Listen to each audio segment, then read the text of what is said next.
There's a kind of silence only a soldier understands, the one that greets you when the war is over, but the real battle is just beginning. I was a husband, a father, and a Marine. I came back from 2 tours overseas, thinking the hardest part was behind me. But nothing prepared me for the moment I realized I was no longer the man my wife had waited for. And maybe she wasn't the woman I left behind either. This is not a story of anger. It's a story of how love can drift in silence, how the lines between loyalty and loneliness blur, and what forgiveness really means when trust is broken on both ends.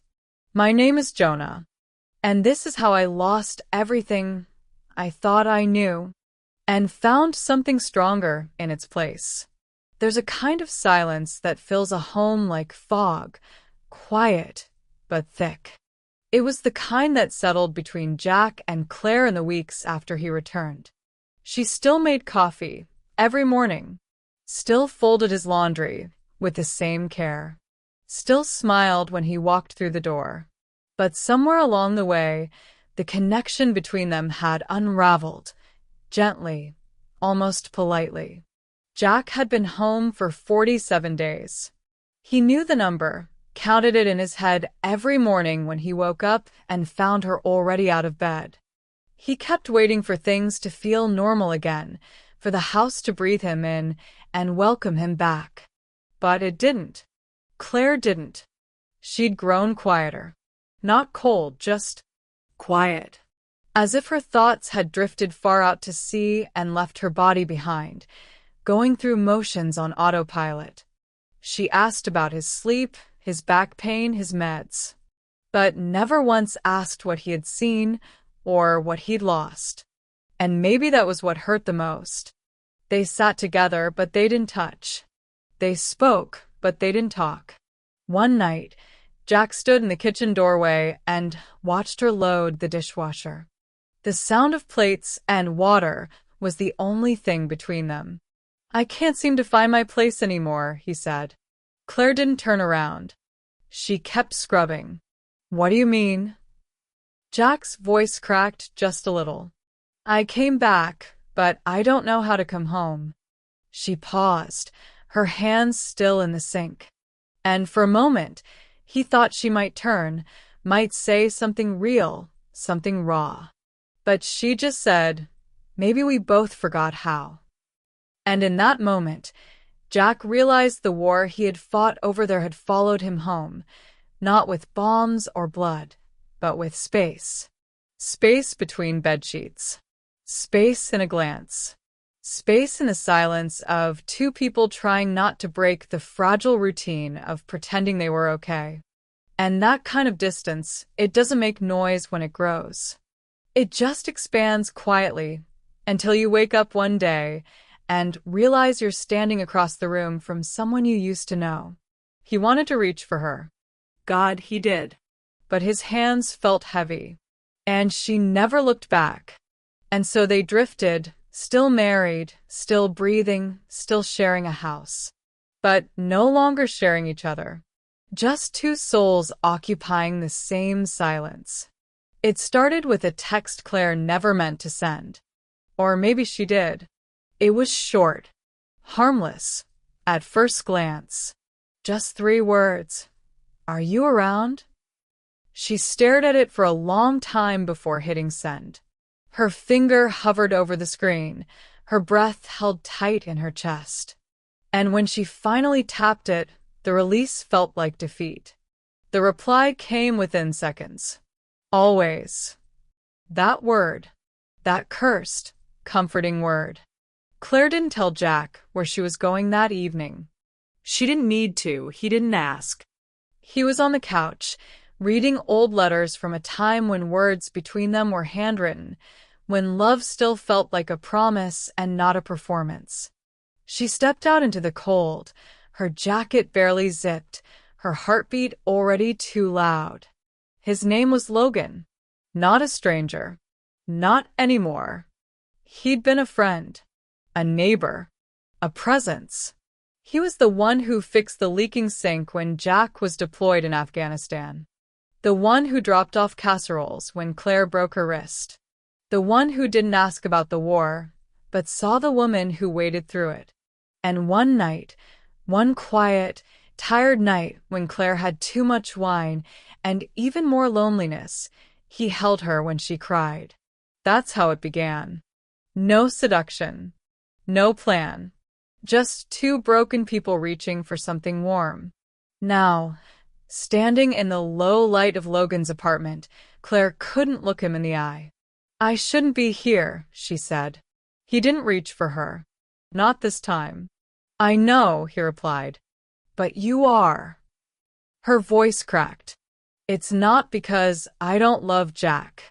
It's because I don't know how to reach him anymore. Logan exhaled softly, stepping back. You don't owe me an explanation. But I owe someone something, she whispered, tears stinging her eyes. I feel like I'm breaking two hearts, his and mine. The silence between them was painful. And then Logan said the one thing that haunted her most. You came here because with me, you don't have to carry the weight of both. That night, Claire didn't stay. She didn't sleep with Logan. But she knew in her bones that crossing a line wasn't always about touching skin. It was about letting someone in. And she had let him in.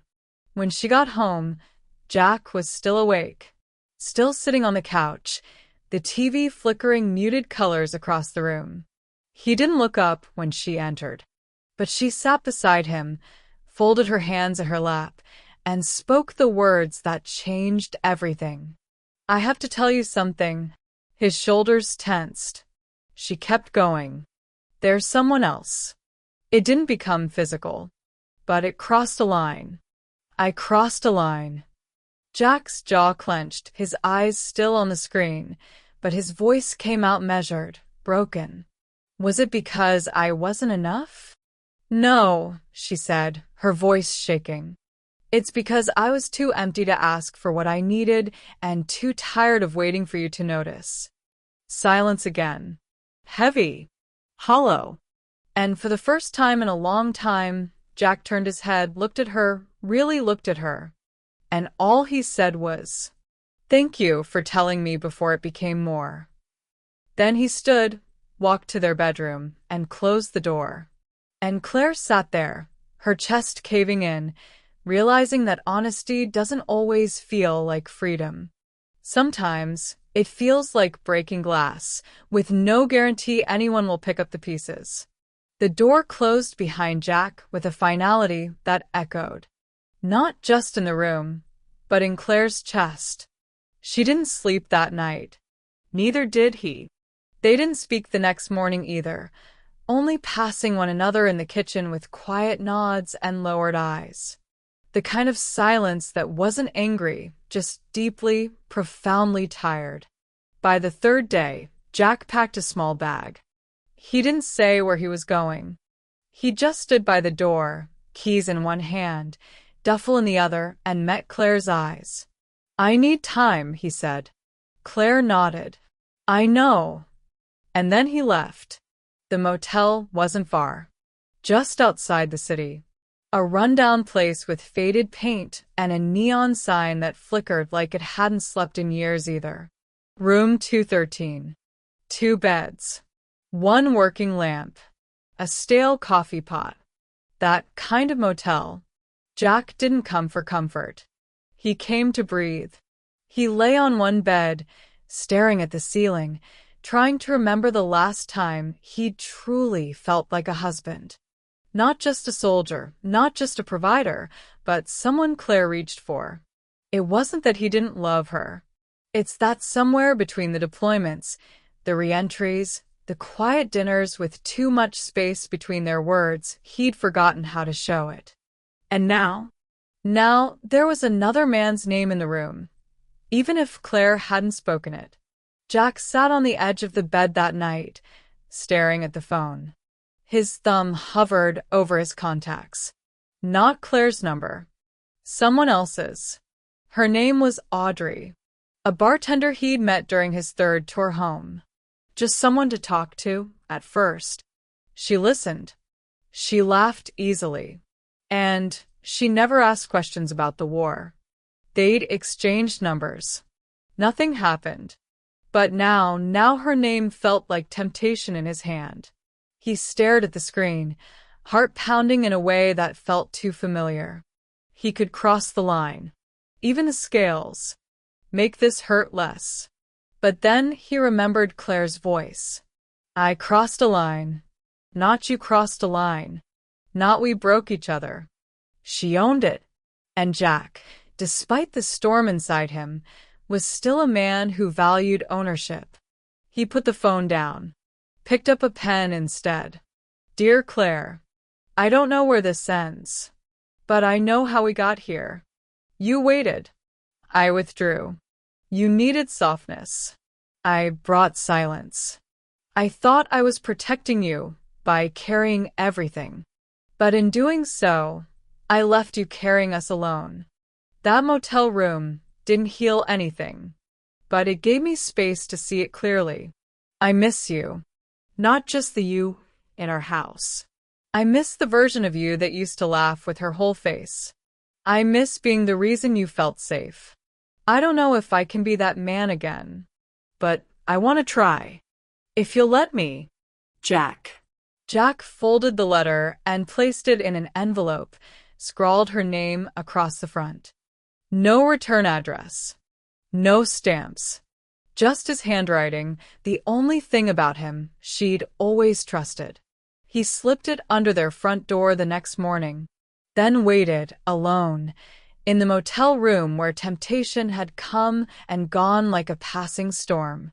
Because sometimes the hardest thing isn't staying loyal. It's choosing love again, even after it breaks. Claire sat at the kitchen table, Jack's letter clutched in both hands like it might disappear if she let go. Her name. His handwriting. The words that had once belonged to a man who'd grown quiet over the years now spilled across the page with raw honesty. She read it once, then twice. Each time, something inside her cracked and then tried to put itself back together. She didn't cry.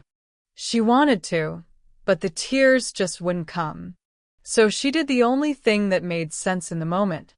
She got in her car and drove. Jonah was easy to find. He always was. There was a predictability to his chaos. He managed a bookstore near the river now.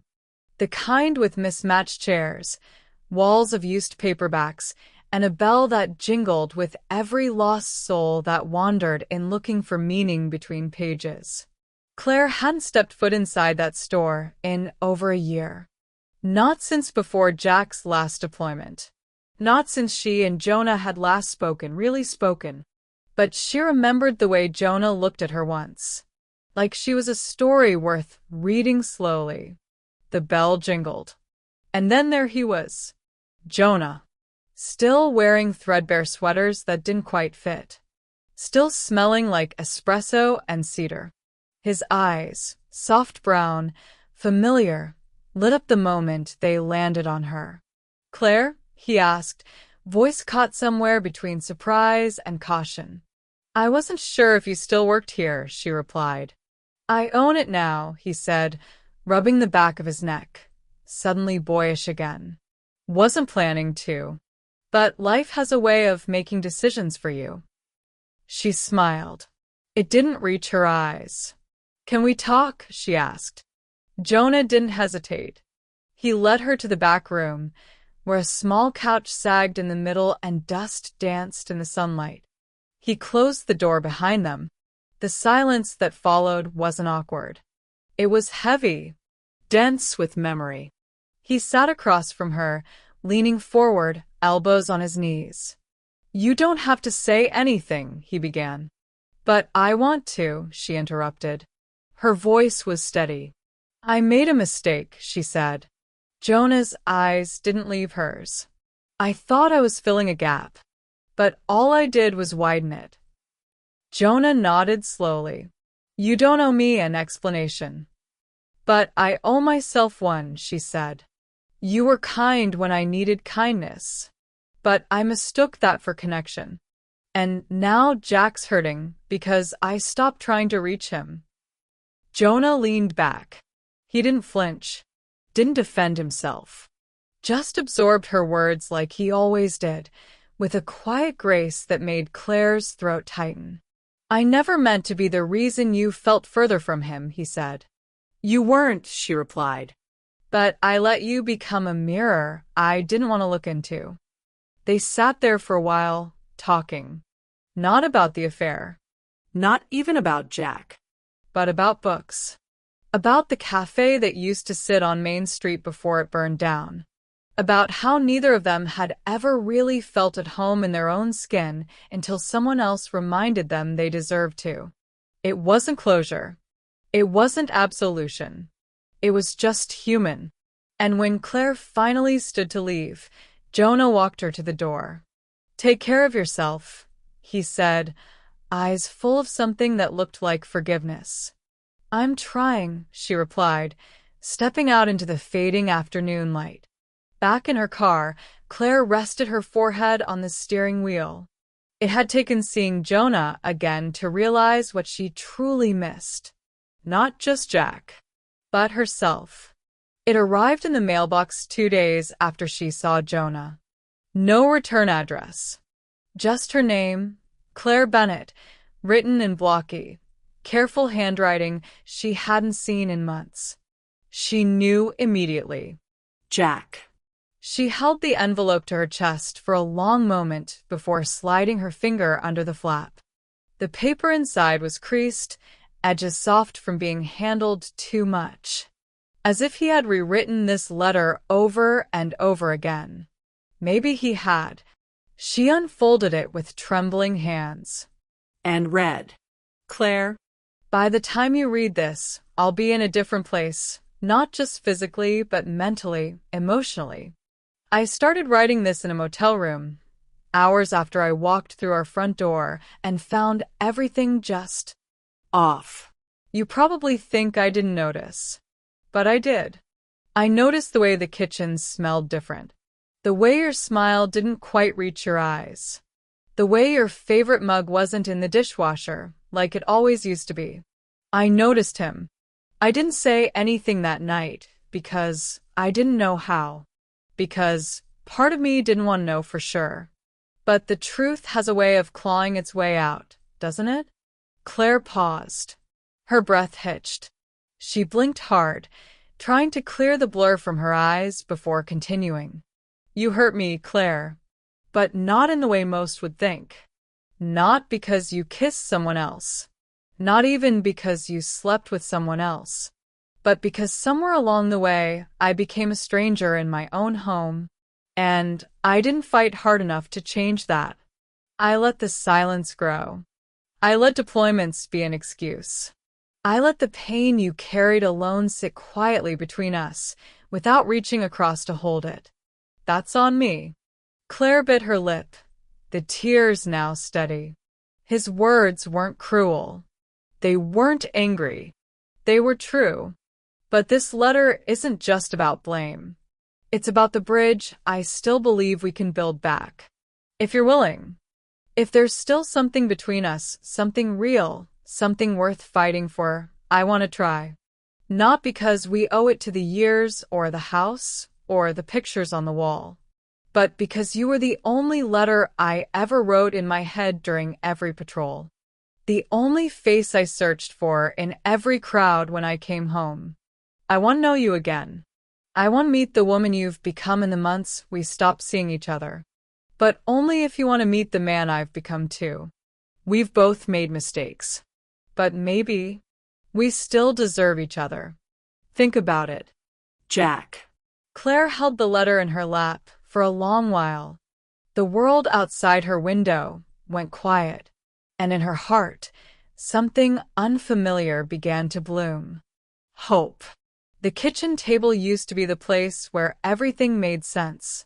Jack remembered its scratches, how Claire would scold him for never using coasters, how their son Jonah had once carved his initials into the corner with a fork when he was 5. It had been the stage for their best memories and, slowly, the setting for their unraveling. He sat there now, early morning light bleeding through the curtains, untouched coffee cooling in his hands. The silence was no longer unfamiliar. It had become part of the decor. Claire entered the room quietly, barefoot. Her hair was pulled back messily, not in the elegant way it used to be. But to Jack, she had never looked more human. She sat across from him without a word, her fingers tracing the rim of her mug. "I read the letter," she said softly. Jack's chest tightened. He wasn't sure if he should speak or let the words hang. Claire looked up.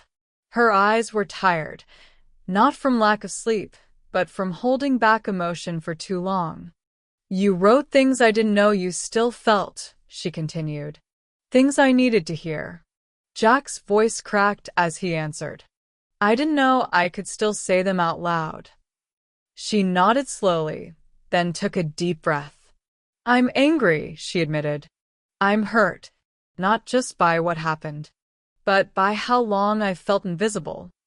Jack swallowed, his fingers tightening around the coffee mug. "I know, and I hate that it took breaking everything to finally see you again." They sat in the weight of those words. Jack reached across the table, fingers stretching halfway. "I don't expect forgiveness today. I just wanted to sit here with you, like we used to, even if it's quiet." Claire looked at his hand. She didn't reach back, not yet. But she didn't leave. And that meant something. She looked around at the small table. The chipped edge, the candle stub from last Valentine's Day still sitting in the center, and Jonah's initials still barely visible. "This table has seen everything," she whispered. "The good, the ugly, the years we forgot how to talk." Jack nodded. "And maybe it can hold space for us again." Claire met his gaze for the first time in what felt like months. There was pain there, yes, but also something softer. Something that hadn't been completely extinguished. Hope. Just a flicker. Just enough. The days that followed didn't come with grand apologies or sweeping gestures. They came in slow mornings and quiet dinners, in tentative glances and conversations that tried, awkwardly, sometimes painfully, to bridge the gap left by all that silence. Jack started waking up before Claire. Not to slip away, not to avoid the tension, but to sit at the table with 2 mugs of coffee, waiting. She noticed. The second day, she sat across from him. They didn't talk much. But the third day, she spoke first. "I read your letter," she said softly, eyes fixed on the steam rising from her mug. "Twice." Jack nodded. He didn't push. He had learned finally to wait. They took it slow. They weren't rebuilding a house. They were learning to walk together again, sometimes stumbling, sometimes in rhythm. Claire still flinched at certain touches. Jack still had to battle the instinct to apologize for things he couldn't fix. But in the small things, folded laundry, a shared walk, a repaired kitchen drawer, there was something like healing. Not the perfect kind, the honest kind. One night, Jack found her asleep on the couch, a photo album in her lap. Pictures from when they first met, from his deployment return, from the early, simpler years. He didn't wake her. He just sat next to her. One day at a time, he reminded himself. And this day, at least, was ending in peace. Jack didn't mention the date. Neither did Claire. But they both knew. It was the same Tuesday in late October. The same crisp air. The same soft light filtering through the kitchen blinds. 12 years since they'd stood in front of family and friends, wide-eyed and too young, promising forever, without knowing what forever would really demand. Claire found the old photo in a drawer while searching for batteries. The one of them dancing barefoot in the backyard that first night. She stared at it for a long time before setting it quietly on the kitchen counter, next to Jack's wallet. When he saw it, he didn't say anything. He just sat down beside her later that evening with a small box wrapped in brown paper. I almost didn't, he said, buy anything. I thought maybe you didn't want to celebrate. Claire looked at the box for a moment before sliding her fingers under the tape. Inside was a single dog tag. Not one from his service, but a new one, etched with 2 words, still here. Claire's breath caught. I can't undo what I did, Jack said, his voice steady but low. But I can show up, one day at a time, for as long as you'll let me. She reached across the table. Her fingers closed around his, not tightly but not tentatively either. I'm still here, too, she said. And for the first time in a long time, it felt like they were back in the same place. Together. The word home used to mean a place, a porch light, a shared bed, a return address. But for Jack, it had taken on a new meaning. Home was no longer where he slept. It was where he was forgiven, where he was allowed to try again. A few weeks after their anniversary, Jack came home from work early, not to a cold silence or a note on the counter, but to Claire, standing in the doorway, holding 2 mugs of coffee and a soft smile. You're early, she said. Jack nodded. I wanted to cook tonight. Claire raised an eyebrow. You're braving the kitchen? He smiled. You trusted me enough to stay. I figured I could trust myself not to burn pasta. They stood together in the kitchen side by side. No more invisible walls between them. Jack stirred the sauce while Claire chopped herbs.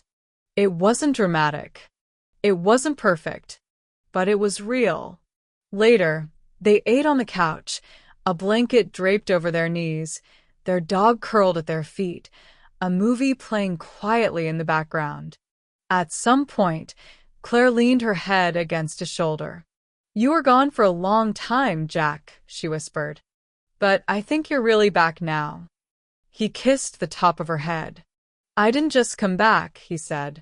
I finally came home. And in the quiet of that small living room, in the shared space between regret and hope, they found something worth holding on to. Not the version of love they used to have, but the one they were brave enough to rebuild. Sparkles, remember, not everyone comes back, but everyone deserves a chance to start over. And if you're tired of love, sometimes staying is the bravest choice.